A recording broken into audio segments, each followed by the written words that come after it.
Jumatan selesai cepat singkat.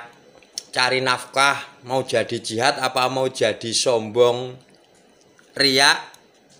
Ikuti channel Pak D penjelasannya.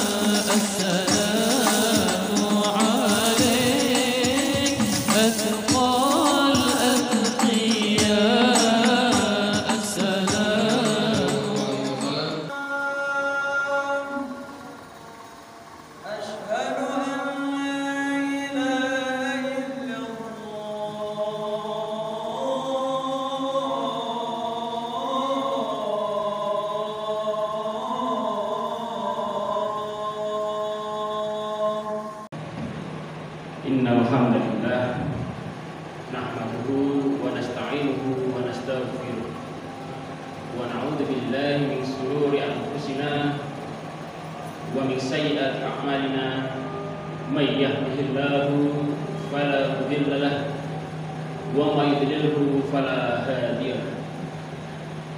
Asyhadu an la ilaha illallah wahdahu la syarika lahu wa asyhadu anna Muhammadan 'abduhu wa rasuluhu la nabiyya ba'da. Qala Allah ta'ala fi kitabihil karim, a'udzu billahi minasy syaithanir rajim. Bismillahirrahmanirrahim. Ya ayyuhalladzina amanu taqullaha haqqa tuqatih wa la tamutunna illa wa antum muslimun. Ya ayyuhan nasu taqu rabbakum alladzi khalaqakum min nafsin wahidah wa khalaqa minha zawjaha wa bassa minhuma rijalan katsiran wa nisaa wattaqullaha alladzi tasaaluna bihi wal arham innallaha kana 'alaykum raqiba. Ya ayyuhalladzina amanu taqullaha wa qulu qawlan yuslih lakum a'malakum wa yaghfir lakum dhunubakum wa may yuti'illaha wa rasulahu faqad faza fawzan 'azima. Ma'asyiral muslimin rahimakumullah. Mengawali khutbah ini wajib bagi khatib untuk mengingatkan kepada jamaah sekalian, wabil khusus kepada diri khatib pribadi, agar marilah kita senantiasa meningkatkan ketakwaan kita kepada Allah Subhanahu wa ta'ala. Meningkatnya ketakwaan bisa terasa dari komitmen kita dalam menjalankan perintah-perintah Allah dan menjauhi apa yang dilarang Allah. Jika kita masih saja enggan untuk melaksanakan apa yang telah Allah perintahkan kepada kita dan masih saja melakukan apa yang telah Allah larang, maka ketakwaan kita amat sangat layak dipertanyakan kualitasnya.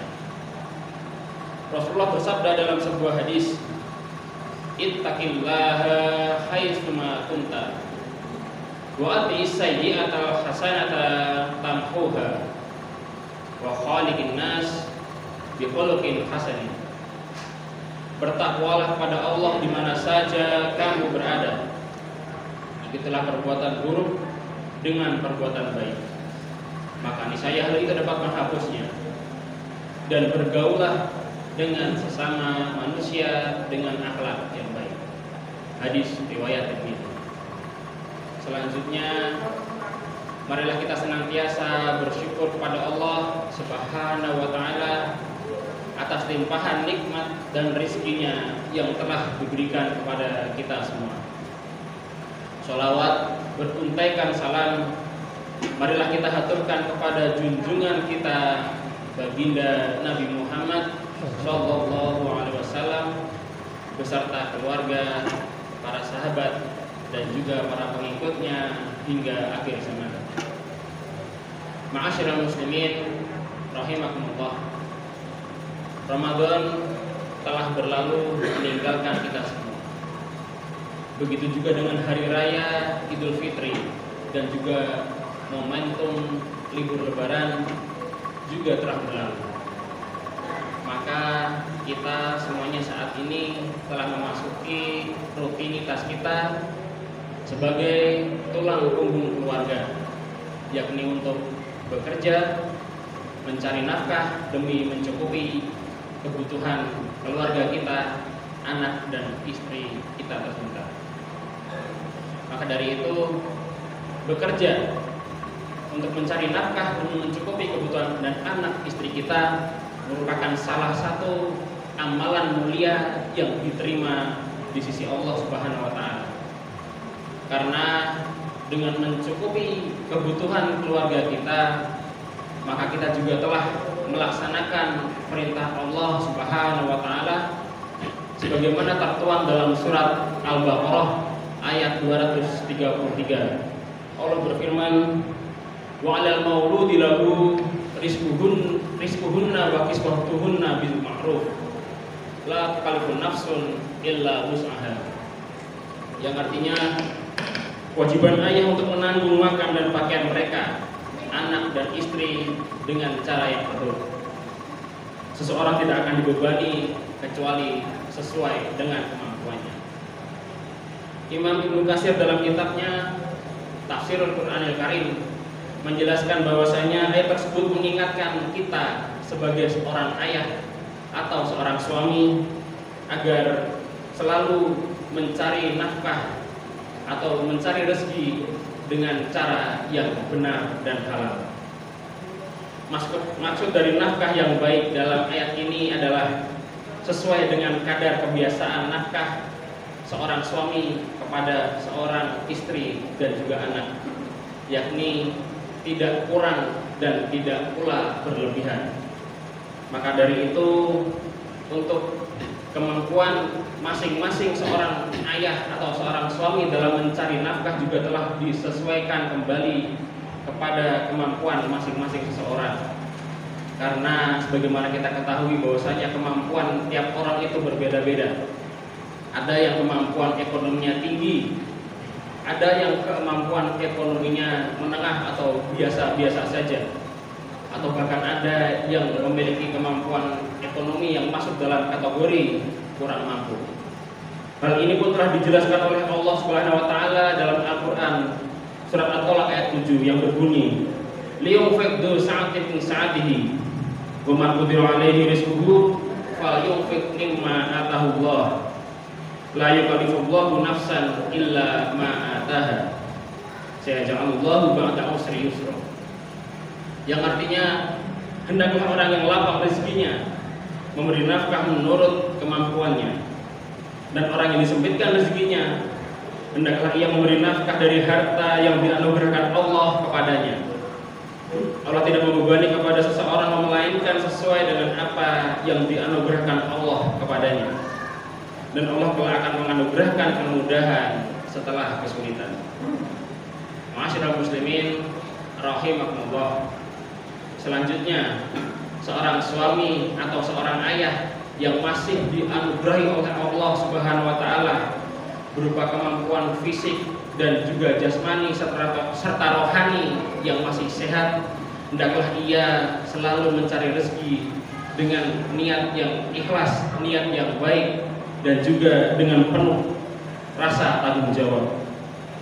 Sebab memenuhi nafkah lahir dan batin kepada anak dan istri merupakan ibadah yang menjadi ladang pahala yang subur bagi seorang suami atau seorang ayah.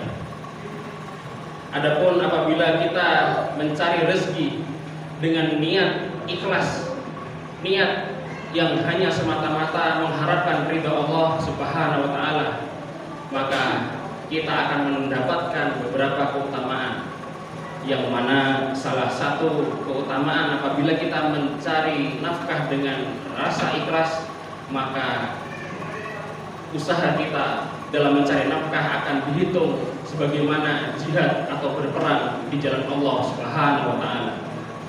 Sebagaimana Nabi Muhammad SAW bersabda dalam hadisnya yang diriwayatkan oleh Imam Tabrani dari Ka'ab bin Ujrah.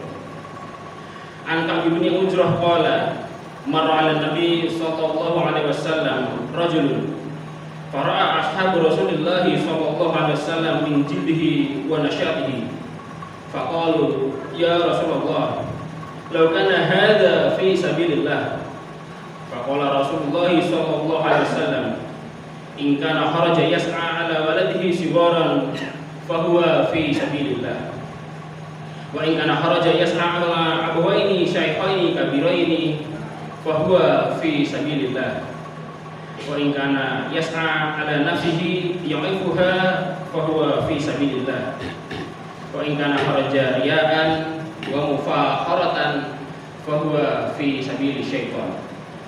Yang artinya dari Ka'ab bin Ujrah yang berkata, suatu ketika seorang laki-laki dari kalangan sahabat berpapasan dengan Nabi Muhammad sallallahu alaihi wasallam. Para sahabat yang melihat kejadian tersebut menyaksikan warna kulit dan semangat laki-laki itu. Lantas mereka bertanya, "Wahai Rasulullah, seandainya laki-laki semacam itu ikut berjihad, berperang di jalan Allah." Maka Rasulullah pun menjawab perkataan para sahabat, jika laki-laki tersebut keluar rumah berusaha mencari nafkah untuk anaknya yang masih kecil, maka ia seakan-akan berjihad di jalan Allah. Jika ia keluar rumah untuk mencari nafkah, memenuhi kebutuhan kedua orang tuanya yang sudah tua renta, maka ia seakan-akan berjihad di jalan Allah. Jika ia keluar rumah untuk berusaha mencari nafkah demi memenuhi kebutuhan dirinya sendiri untuk menjaganya dari kehormatan, maka ia juga seakan-akan berjihad di jalan Allah. Namun sebaliknya, jika ia keluar rumah dengan maksud riya dan berbangga diri, maka dia berada di jalan setan. Nauzubillah min dzalik. Selain itu, mencari nafkah untuk keluarga juga terhitung sebagai sedekah di sisi Allah Subhanahu wa taala. Dalam hadis Nabi dijelaskan, kullu ma'rufin shadaqah wa kullu ma anfaqahu rajulun 'ala nafsihi fa huwa lahu shadaqah wa ma anfaqahu 'ala ahlihi fa huwa lahu shadaqah wa ma waqa bihi irduhu fa huwa shadaqah. Yang artinya setiap perbuatan baik itu adalah sedekah. Setiap harta yang dinafkahkan oleh seorang laki-laki untuk dirinya sendiri, maka bernilai sedekah. Setiap harta yang dinafkahkan untuk keluarganya bernilai sedekah. Dan harta yang dijaga dengan tujuan untuk memberi nafkah juga bernilai sedekah. Ma'asyiral muslimin rahimakumullah. Oleh karenanya tidak ada lagi alasan untuk kita semua sebagai seorang ayah atau seorang suami dan juga sebagai kepala rumah tangga agar kita bermalas-malasan dalam bekerja mencari nafkah untuk anak dan istri kita. Selain nafkah merupakan kewajiban kita sebagai seorang suami, nafkah juga menjadi salah satu wasilah yang dapat menghantarkan kita ke surganya Allah Subhanahu wa taala. Semoga kita semua dihindarkan dari sifat malas untuk bekerja, memenuhi kebutuhan keluarga, dan bisa menjadi orang-orang yang bertanggung jawab untuk menjadikan keluarga kita bahagia dan sejahtera. Oleh karenanya bersemangatlah dalam mencari nafkah, karena itu adalah ibadah. Amin ya rabbal alamin. Aku qouli hada wastaghfirullah li wa lakum fastaghfiruhu innahu huwal ghafurur rahim. زين الأنبياء السلام